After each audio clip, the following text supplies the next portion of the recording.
반갑습니다. 여러분들 뵙게 돼서 한 12년 전에 우리 저 뒤에 계신데 이정근 목사님 심부하실 때 한 번 여러분들 뵌 것 같은데 또 이렇게 오랜만에 여러분들 뵙게 돼서 반갑습니다. 저는 한국에서 이제 목회를 2년 전에 접고요, 42년 목회를 접고 베트남에 지금 나가 있습니다.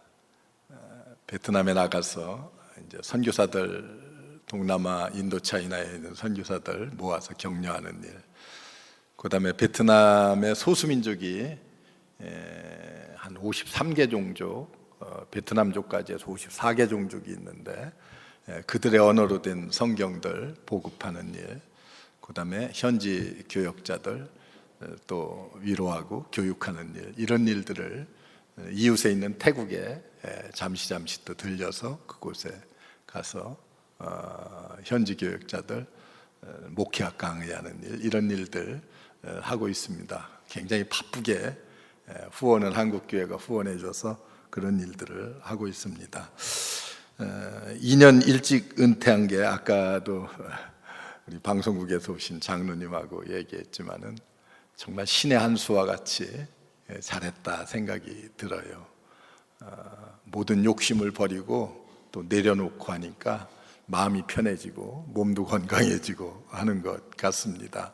베트남에 가 있으니까 우리 옷장에 발 디딜 틈도 없이 가득한 옷들도 다 필요 없고요, 티셔츠 2개에다가 그저 장합복 바지 2개, 그 다음에 내가 어디 뭐 또 강단에 서야 될 그런 경우를 생각해서 신사복 1벌, 조그만 핸드캐리 가방에 하나면은 1년 반을 사는데 아무 지장 없이 아주 잘 살고 왔습니다. 그렇게 살아야 될 것을 왜 이렇게 많은 것을 가지려고 했고 또 가졌고 누리지 못해서 어떤 때는 안타까워했던가 하는 그런 마음들도 들 때가 많이 있습니다. 요즘은 제가 이제 목회하면서 바쁘다는 핑계로 성경을 많이 못 읽어서 요즘은 성경 읽는데 하루에 2-3시간씩을 꼭 소모를 하고 아침에 일어나서 일찍 일어나서 이제 저희 집사람과 둘이 대화를 하기 전에 먼저 성경을 읽는 일을 하는데, 성경을 읽으면서 특별히 복음서를 요즘 계속 반복해서 많이 읽으면서 느끼는 것이 복음의 소중함, 복음 때문에 내가 영생을 얻고 구원을 받았는데 이 복음의 소중함을 좀 순간순간 잊고 살지 않았나 하는 그런 마음이 많이 들어서 복음의 소중함을 다시 한번 절실하게 느끼고 깨닫는 그런 시간들 갖고 있습니다. 그래서 오늘은 제가 신년 벽두에 복음의 능력, 또 오후 우리 재직 세미나에는 성령의 능력, 복음으로 구원받은 우리들이 이제 힘을 얻고 용기를 얻는 것은 성령의 능력을 통해서 우리가 교회 일도 해야 되고 사역도 해야 되지 않겠나 하는 마음에서 2개의 주제를 이렇게 내놓고 여러분들 뵙습니다. 우리 존경하는 이정근 목사님 이렇게 개척해서 심호하시던 교회, 또 후배지만은 안지는 얼마 안 됐어요. 한참 후배라. 그런데 몇 번 뵀지만은 이렇게 목회를 또 안정적으로 잘 하시는 우리 이 목사님 또 뵙게 되니까 얼마나 반가운지 모르겠습니다. 제가 이렇게 신년벽도 제일 중요한 시간에 여러분들 앞에 서서 송구스럽기도 하고 또 우리 담임 목사님께 감사한 마음 드립니다. 우리 김 목사님, 이제 제가 목회를 내려놓으니까 마음이 편해지는데 아까도 제가 웃어가면서 그런 얘기했어요. 목사님의 머리가 왜 벗어졌을까 이렇게 제가 생각을 해봤는데 여러분들 때문이 아닌가. 그랬더니 물어봤더니 아마 머리는 여기 오시기 전에도 벗어졌다고 하시더라고요. 그래서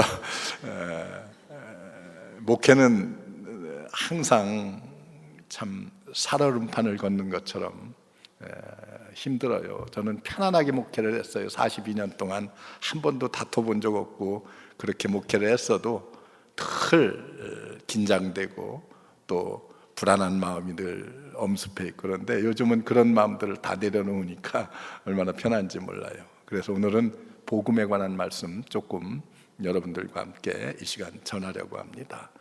여러분, 복음이라고 하는 것이 무엇입니까? 복음은 두말할 것도 없이 예수 그리스도에 관한 모든 것을 일컬어서 우리는 복음이라고 말합니다. 그래서 구약 성경에 예수님에 관한 예언의 말씀으로부터 시작해서 예수님의 탄생, 예수님의 어린 시절, 예수님의 공생애, 그리고 순환, 죽음, 부활, 재림에 이르기까지 우리는 이런 모든 것을 일컬어서 복음이라고 하고, 성경은 이 복음에 대해서 우리에게 기록하고 있어요. 그래서 요한복음 5장 39절을 보면은 이렇게 말씀합니다. 너희가 성경을 왜? 성경에서 영생을 얻는 줄 알고 성경을 가르치고 또 상고, 옛날 성경에는 상고하거니와 이렇게 말씀해요. 그런데 이 성경은 곧 내게 대하여 증거하는 것이로다, 이렇게 말씀하고 있습니다. 성경 자체가 복음 아니겠어요? 여러분, 이 복음의 본질이 무엇입니까? 여러분, 저는 대학에 들어갔을 때에 교양 과목 시간 첫 시간을 딱 들어갔더니 철학 시간인데 철학 교수가 와서 칠판에 철학의 본질이 무엇인가 딱 써놨어요. 그래서 질문을 하는 거예요. 철학의 본질이 뭐라고 생각하는가? 제군들은 그렇게 얘기하는 거예요. 아무도 첫 시간에 들어와서 교수한테 넝큼 대답하는 사람이 누가 있어요? 아무 말도 못하고 있었더니 그분이 하는 얘기가, 그것이 없이는 그것에 대해서 그것을 설명할 수 없는 그것이 바로 그것의 본질이다, 이렇게 얘기를 하더라고요. 가만히 생각해 보니까 참 타당성이 있는 말씀이에요. 그것이 없이는 그것을 설명할 수 없는, 복음은 뭐예요? 복음은 바로 예수 그리스도가 없이는 우리가 이해할 수도 없고 생각할 수도 없고 설명할 수도 없는 것이 바로 복음 아니겠습니까? 여러분, 우리가 복음 생각하면은, 우리는 예수 그리스도 생각하면은 그리고 열이다 이런 생각들을 많이 갖게, 아주 형용사적인 의미의 생각들을 많이 하게 되는데, 사실은 복음이야말로 우리에게 가장 강력한 힘을 주는 말씀이 바로 복음 아니겠습니까? 여러분, 예수 그리스도께서 힘없이 십자가 위에서 저렇게 처참하게 돌아가시니까 복음은 어딘지 모르게 열인 것, 이렇게 생각할지 모르겠어요. 여러분, 복음하면 떠오르는 것이 뭐예요? 저는 늘 요즘 제일 많이 생각하는 것이, 복음하면서 떠오르는 것이 용서라는 단어입니다. 용서. 제가 평생을 살면서 저도 용서하지 못하면서 산 삶을 얼마나 많이 살았는가. 그런데 요즘 떠오르는 것은 예수님에 관한 말씀을 읽을 때마다 더 깊이 느끼는 것이, 용서. 우리 주님이 나 같은 죄인을 용서해서 구원받게 하시고 그리고 영생에 이르게 하셨는데, 나는 어떤 삶을 살고 있는가, 이런 깨우침을 요즘 성경을 읽으면서 가장 깊이 느끼는 거예요. 제가 신년 벽두에 여러분들에게 드리는 말씀의 내용은 바로 그것입니다. 좀 용서하며 살자. 여러분, 용서 받았으면은 나도 용서하면서 살아야 돼. 이게 주님이 우리에게 가르쳐 주신 기도에도 나오고, 주님이 평생 수없이 제자들을 향해서, 많은 무리들을 향해서 말씀하신 내용 아니겠습니까? 여러분, 그런데 우리는 용서받은 삶은 살면서 용서하는 삶을 살지 못할 때가 얼마나 많은지 모릅니다. 용서가 안 돼요. 오늘날 많은 사람들이요, 가족 간에도, 이웃 간에도, 민족 간에도, 교회 내에서도 용서가 안 될 때가 얼마나 많은지 몰라요. 여러분, 얼마나 용서하면서 사십니까? 저는 이제 조금 있으면 구정이 돌아와요. 명절 때가 되면 교회에서 늘 한 두세 주 전서부터 광고를 합니다. 이번 명절이야말로 여러분들의 마음에 담고 있는 상처받은 것들 풀 수 있는 절호의 찬스라고 생각하십시오. 그래서 가족 간에도, 형제 간에도, 또는 부모와 자식 간에도 아주 의절하고 사는 사람들이 있어요. 교회 내에도 많이 있어요. 이런 분들, 이번 명절이야말로 하나님께서 내게 주신 최대의 기회라고 생각하고 먼저 전화 거십시오. 먼저 손을 내미십시오. 제가 이렇게 광고를 미리미리 한 두세 주간을 계속 광고를 해요.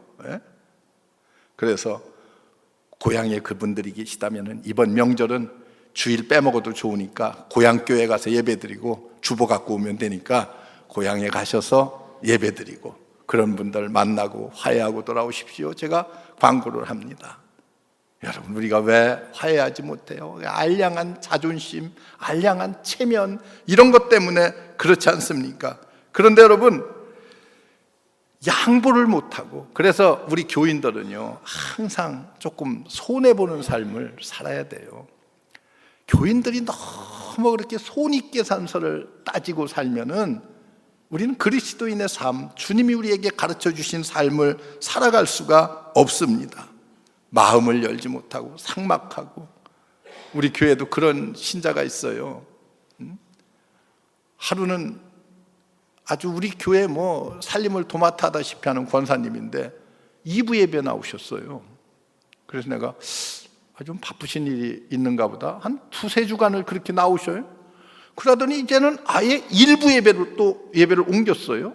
3부 예배를 나오시다가. 그래서 제가 2주일째 1부 예배 나온 다음에 끝나고서 제가 제 방으로 불렀어요. 권사님, 왜 이제 2부 예배 나오시다 1부 예배로 또 나오십니까? 그랬더니 다짜고짜 그냥 아주 말이 떨어지기가 무섭게 아무개 권사 꼴배기 싫어가지고, 교회에서 만나는 거 배기 싫어가지고 2부 예배 갔더니 또 어떻게 하다가 만난대, 교회 안에서.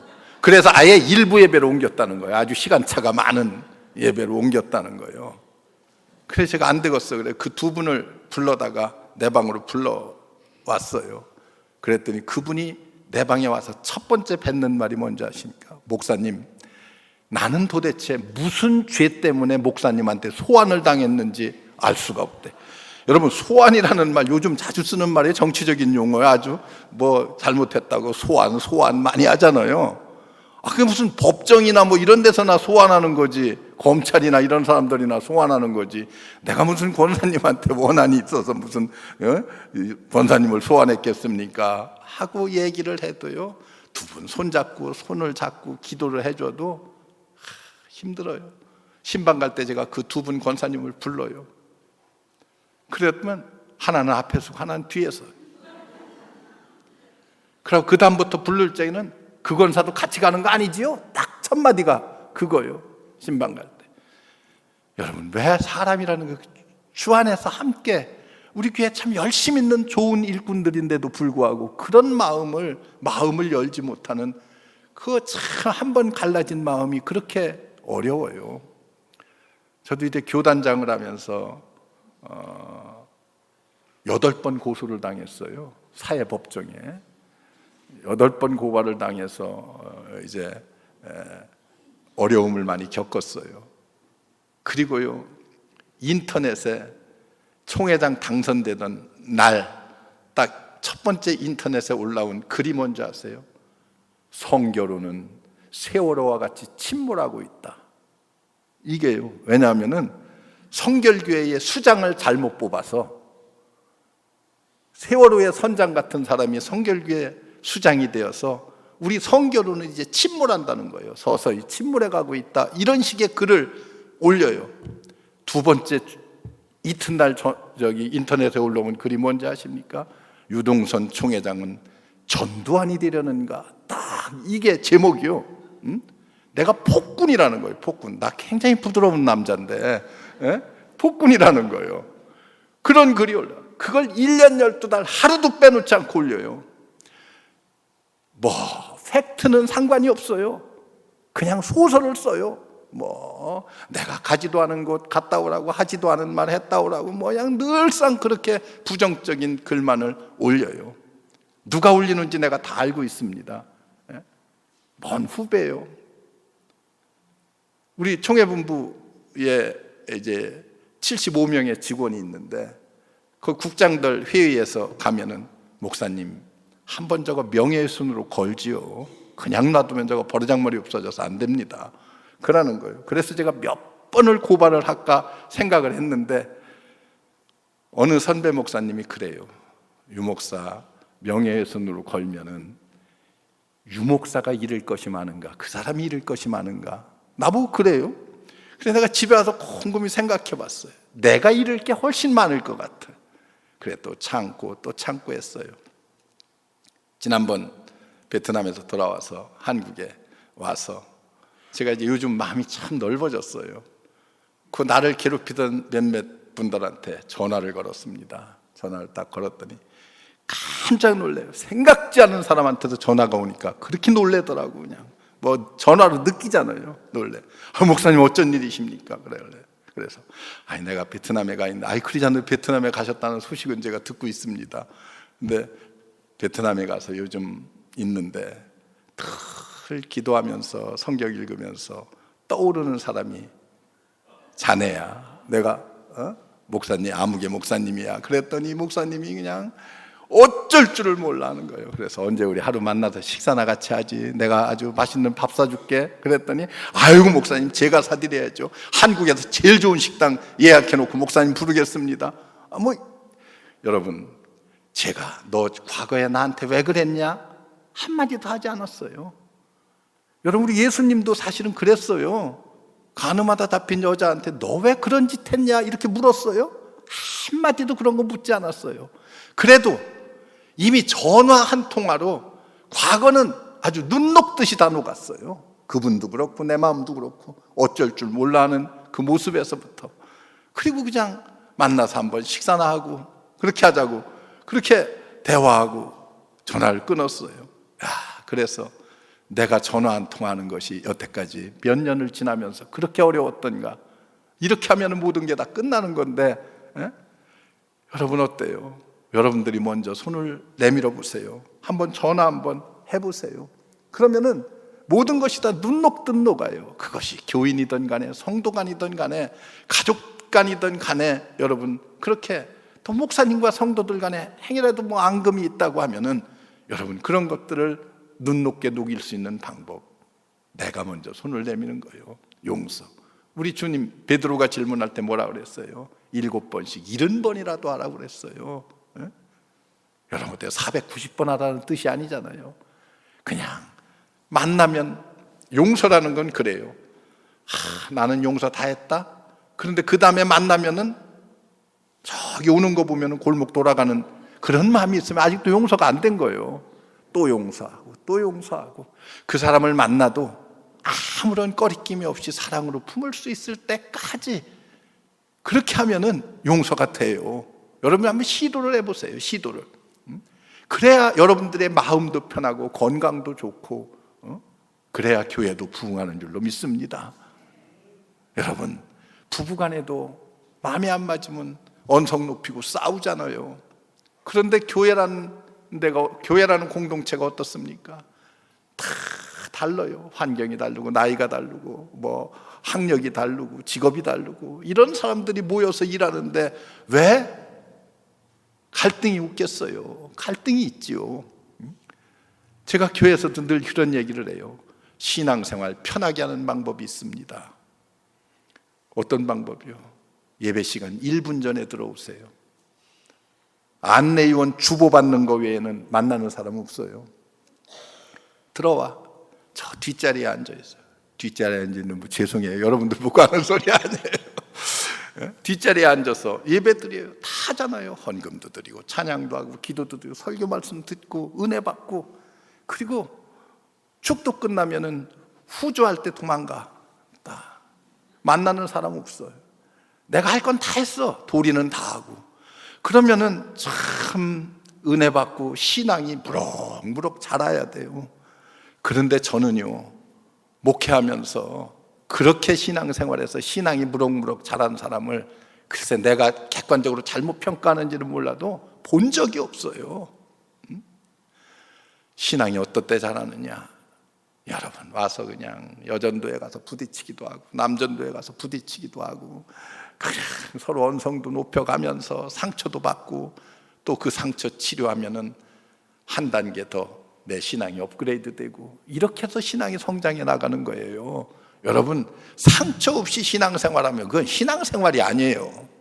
교회 와서 서로 의견이 다르고 그래도 상처받아가면서도 열심히 봉사하고 헌신하다 보면은 보이지 않게 여러분들의 신앙은 단단해지고 더 무럭무럭 성장하는 줄로 믿습니다. 여러분, 이런 용서를 통한 그 다음에 또 하나가 뭐예요? 복음하면 떠오르는 것은 화해입니다. 화해. 우리 주님이 십자가 위에서 희생을 통한 화해. 여러분, 십자가의 희생이 아니고서 우리가 어떻게 구원의 기쁨과 감격을 이 땅에서 누려갈 수가 있겠습니까? 십자가의 희생. 그래서 유명한 인도의 간디가 그런 얘기를 했어요. 죽음에 이르는 7가지의 죄가 있다고 그랬어요. 그 하나는 노동이 없는 부, 일하지 않고 잘 살려고 하는 부를 취하려고 하는 것은 죄라고 그랬어요. 그 다음에는 양심이 없는 쾌락, 그 다음에는 인간성이 없는 과학, 지혜가 없는 지식, 그 다음에는 원칙이 없는 정치, 그리고 도덕성이 없는 상거래. 마지막으로 간디는 이런 얘기를 했어요. 희생이 없는 종교는 죄라고 그랬어요. 여러분, 기독교는 희생의 종교입니다. 십자가의 종교, 기독교는 희생의 종교예요. 내가 좀 손해를 보더라도, 내가 좀 희생을 하더라도, 여러분, 그런 마음 가지고 우리가 신앙생활 해야 되는 것 아니겠어요? 여러분, 이 세상에 살면서 모든 사람들이 다 어떻게 하면은 편안하게, 어떻게 하면은 희생하지 않으려고. 엊그저께도 제가 어느 아주 굉장히 몇천 명 모이는 교회 목사님을 잠깐 만났어요. 그러면서 얘기 가운데, 식사를 하면서 얘기 가운데 그런 얘기를 해요. 그 목사님께서 아주 뭐 여기 LA에 뭐 이름만 대면 다 알 수 있는 목사님인데 그런 얘기를 해요. 목사님, 뭐 특별 새벽 기도를 하면서 이제 밥을 계속 아마 줬는가 봐요. 그러니까 식당에 봉사할 사람이 없다는 거예요. 20대, 30대, 40대, 50대도 잘 안 하려고 그러는데, 일꾼 사서 하면 될 거, 그리고 사 먹으면 될 거, 왜 교회에서 굳이 국밥을 끓여서 이른 새벽 3시부터 4시부터 나와서 이걸 하느냐고 아주 불만이 많다는 거예요. 그래서 그렇게 신자가 몇천 명이 돼도 식당에 와서 봉사하는 건 60대, 70대 권사님들이 와서 다 한다는 거예요. 이게 뭔가 잘못된 거 아니에요? 한국 교회는 어떠세요? 나보고 그러는 거예요. 한국 교회도 마찬가지예요. 젊은 사람들이 그런 거 안 하려고 그래요. 이제 점점 안 하려고 그래요. 유니온교회는 잘 하리라고 믿고요. 왜 웃어요? 웃는 사람들은 다 수상한데. 예, 열심히 교회 나와서 봉사, 내 자신이 조금 희생함으로 많은 사람들한테 도움을 줄 수 있다고 하면은 얼마나 좋겠어요. 복음의 본질이 무엇인지를 알아야 돼요. 주님이 우리를 위해서 용서하셨고, 주님이 십자가 위에서 희생하셨고, 그것 때문에 내가 구원받았고, 이게 복음 아니겠어요? 여러분, 화해 없는 복음, 그래서 복음을 우리는 보통 화해의 복음이라는 표현을 많이 써요. 화해의 복음. 여러분, 예수님께서 십자가 위에서 하신 일이 무엇입니까? 한 손은 하나님의 손을 잡고 한 손은 우리의 손을 잡았어요. 우리와 하나님과의 갭이 너무 깊은 거예요. 높고 깊어요, 벽이. 그걸 무너뜨리기 위해서 예수님이 십자가 지신 거 아니겠어요? 희생하신 거 아니겠어요? 십자가 위에서. 그래서 우리의 죄를, 죄의 그 두터운 장벽을 무너뜨리시고 우리가 하나님께 나아갈 수 있는, 가까이 할 수 있는 길을 우리 주님께서 우리에게 열어주신 것 아니겠습니까? 여러분, 죄로 말미암아 건널 수 없는 강을 건널 수 있게 하셨어요. 저는 옛날에 그 TV에 선전을 하던 홍역 예방약이 있어요. 홍역 예방약. 그거 선전하는 그 광고가 참 잊지 못하는 것이 있어요. 어린아이가, 아주 기저귀를 찬 어린아이가 엉금엉금 겨와요. 그런데 조금만 더 오면 아주 끝없는 낭떠러지, 저 밑에 강이 흐르고 낭떠러지가 이렇게 있는 대로 막 천진난만하게 웃으면서 겨와요. 그리고 하면 어떻게 됐어요? 막 걸어오면 낭떠러지 떨어지는 거 아니겠어요? 딱 떨어지려고 하는 순간에 거기에 다리가 하나 딱 놓여요.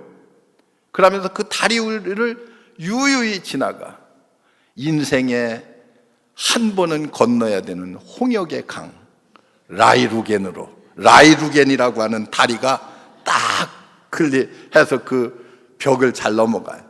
저는 그걸 그때 아주 오래된, 여러분들 기억하실런지 모르겠지만 그 광고가 잊혀지질 않아.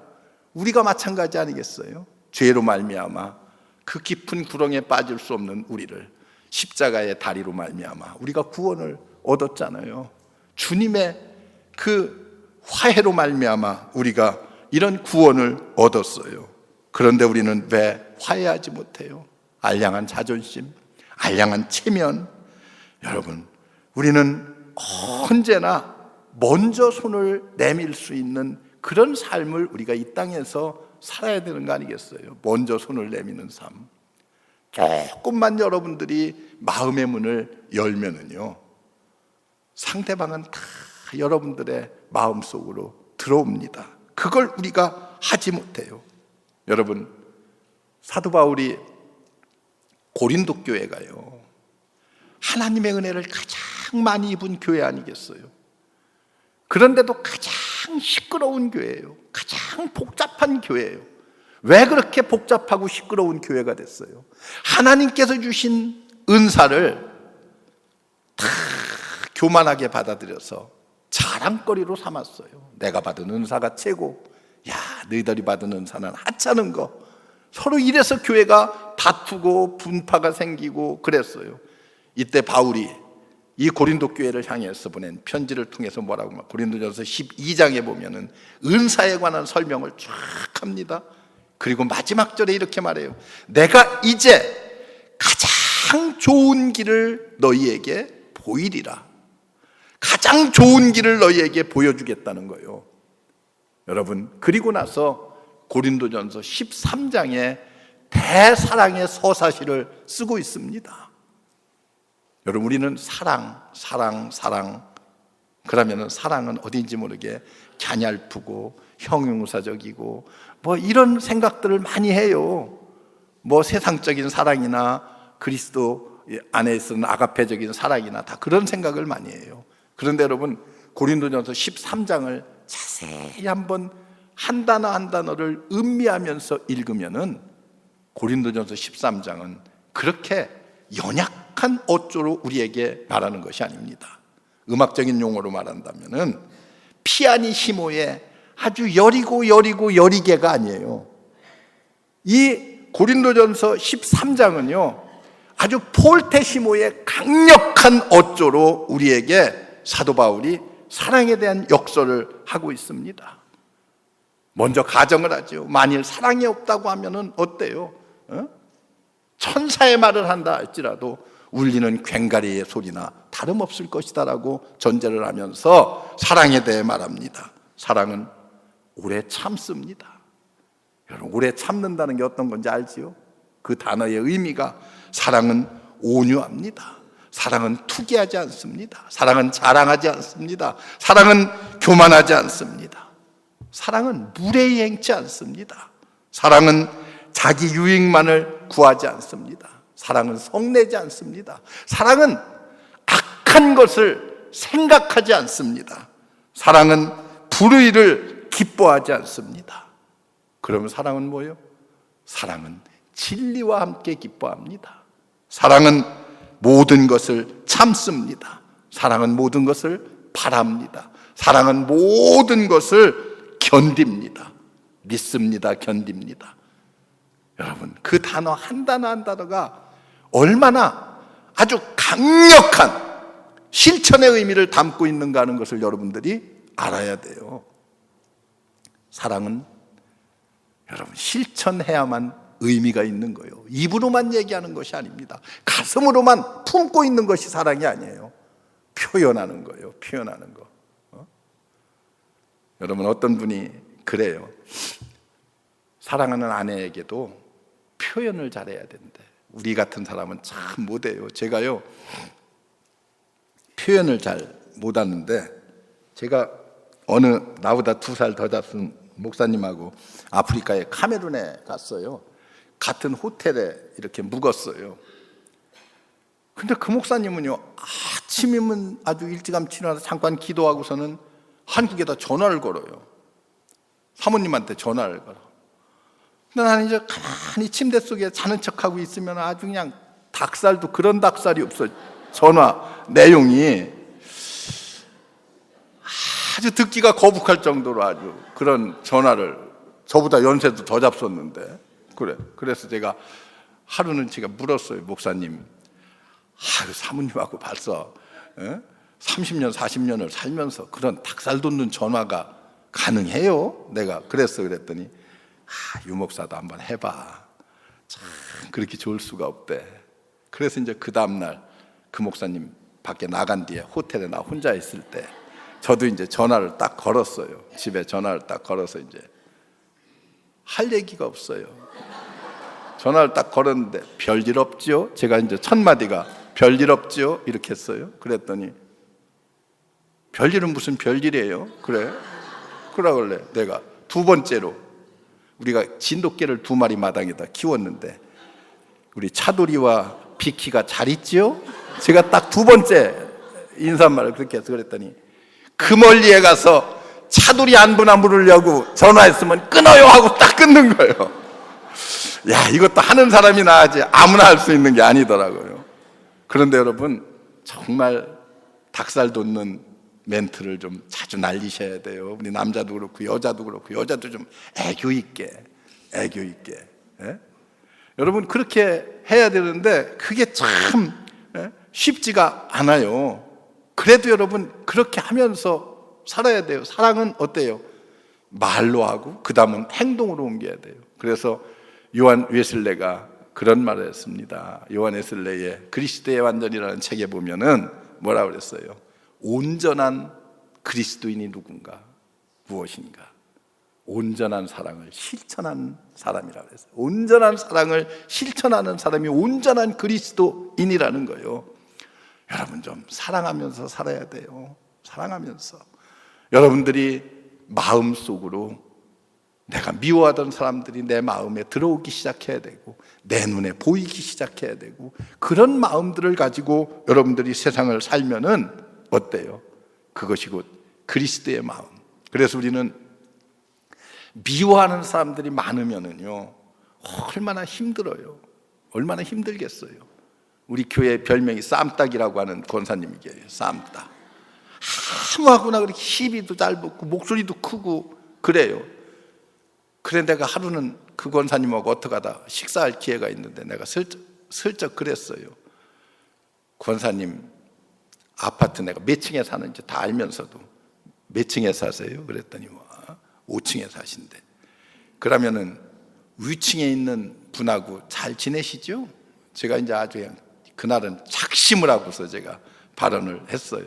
그랬더니 아이고 그냥 그냥 아주 자주 싸웠다는 얘기요. 그냥 관계가 안 좋다는 얘기요. 아래층에 있는 분. 여러분, 만약에 아래층, 위층 다 그렇게 사이가 안 좋게 지내면은 엘리베이터 탈 때마다 얼마나 불안하겠어요. 이거 문이 쫙 열리면서 위층에 있는 놈도 탄 거 아니야? 그 마음이 얼마나 불안해요. 왜 세상을 그렇게 살아요? 좀 편안하게. 엘리베이터에 타면은 인사도 하고. 저는 아파트에 이렇게 엘리베이터 타면은 우리 아파트에 젊은 사람들이 많이 살아요. 젊은 사람들이요, 아주 그냥 생전 처음 보는 사람인데도 그냥 인사를 얼마나 잘하는지 몰라요. 안녕하세요. 이렇게 또 같이 타게 되면 몇 층까지 가세요? 눌러도 주고. 서로 그렇게 지내면 얼마나 마음이 편하겠어요. 그런데 왼수같이 지내보세요. 얼마나 마음이 불안한지. 제가요, 옛날에 조금 좀 저하고 좀 의견이 달라서 좀 교단 일을 하면서 다퉜던 분이 계셔요. 그런데 이제 제가 그분이 태국에 가 있었어요. 그래서 제가 아프리카에 갔다가 오는 길에 태국에 비행기를 천상 갈아타야 됐어요. 제가 방콕에서 갈아타면서 이제 방콕에 있는 선교사님한테 제 호텔 좀 예약해달라고 이틀을 좀 쉬었다, 너무 피곤해서 이틀을 좀 쉬었다 오려고 갔습니다. 그래 이제 저녁에 호텔에 이제 체크인을 하고 하루 저녁 자고 내일 8시에 목사님 제가 올 테니까 아침 식사 같이 하시자고 호텔에서 하시자고 그래서 이제 했어요. 아침에 이제 제 높은 방에 있었는데, 높은 데 있었는데 엘리베이터를 타고 딱 내려왔는데 문이 쫙 열렸는데 제가 별로 안 좋아하는 목사님이 딱 서 있는 거예요. 이렇게 딱. 깜짝 놀라서 목사님 어쩐 일이세요? 이제 뭐 서로 인사를 했어요. 그랬더니 그분이 하는 말이, 내 동생이 어제 한국에서 와서, 그분은 이제 태국에 가 있었는데 동생이 와서 이 호텔에 묵고 있고 아침 식사 8시에 같이 하려고 자기도 이제 그 방으로 올라가는 길이에요. 그리고 거기서 왼손 외나무 다리에서 만났다. 그래가지고 만나서 또 같이 식사하고, 그분이 또 자기네 집에 또 와서 굳이, 내가 또 두리안을 좋아한다는 걸 어떻게 알아가지고 두리안을 잔뜩 준비해 놓을 테니까 목사님 이따 우리 집에 오시라고. 그래가지고 가서 두리안 먹고 또 대화하다 보니까 이렇게 서로 만나서 대화하고 마음을 넓히니까 모든 문제가 해결돼. 그때는 그분이 먼저 마음을 열었어요. 그러면은 아무 문제도 아니에요. 과거에 있었던 것 다. 아까는 내가 마음의 문을 열었고 이번에는 그분이 마음의 문을 열었어요. 여러분, 복음으로 돌아가야 됩니다.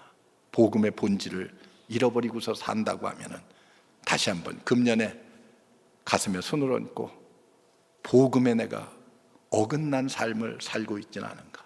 용서하지 못하는가? 화해하지 못하는가? 사랑하지 못하는가? 이런 것 다시 한번 되돌아보면서 여러분들의 복음의 본질을 회복하는, 그래서 이제는 우리의 포커스를 어디에 맞추느냐가 중요해요. 미워하는 사람이 많으면은요, 그 사람들이 내 삶을 지배하는 거예요. 옛날에 심리학에서도 그런 얘기를 합니다만은, 옛날에 그랬잖아요. 시집살이를 지독실히 살던 며느리는요, 마음속으로 늘 그란대요. 나는 시어머니가 되면 죽어도 우리 시어머니와 같은 그런 짓은 하지 않으리라. 아주 다짐하고 또 다짐한대. 그런데 막상 시어머니가 되면 꼰듯하면 입에서 뱉는 말이 뭔 줄 아세요? 야, 내가 옛날에 시집살이 할 적에는, 이렇게 하면서 더 시집살이를 시킨다는 거예요. 자기도 모르게 그 사람이 나의 삶을 지배하는 거예요. 여러분의 삶을 누가 지배해야 됩니까? 예수 그리스도가 여러분의 삶을 지배해야 돼요. 성령께서 내 삶을 주도해야 돼요. 그래야지만 여러분들이 아름다운 신앙생활을 할 수 있는 거 아니겠습니까? 그래서 이제 우리의 눈을 어디에다 초점을 맞춰야 돼요? 예수 그리스도에게 우리의 시선을 맞춰가면서 살아야 됩니다. 그래서 우리는 누구를 바라봐야 돼요? 주님을 바라보고, 그리고 성령의 인도하심을 받아서 그렇게 사는 삶이 우리에게 얼마나 중요합니까? 이것이 바로 주님이 이 땅에 오신 목적 아니겠어요? 이것이 바로 복음의 본질이 아니겠습니까? 이런 삶을 살 때 거기에 연약한 것 같지만은 능력이 나타나는 줄로 믿습니다. 여러분, 오직 복음만이 나를 살리고 내 가정을 살리고 교회를 살린다고 하는 사실을 여러분들이 다시 한번 기억하고, 우리 모든 성도 여러분들 복음의 능력으로 충만하시기를 주의 이름으로 축원합니다. 기도하겠습니다.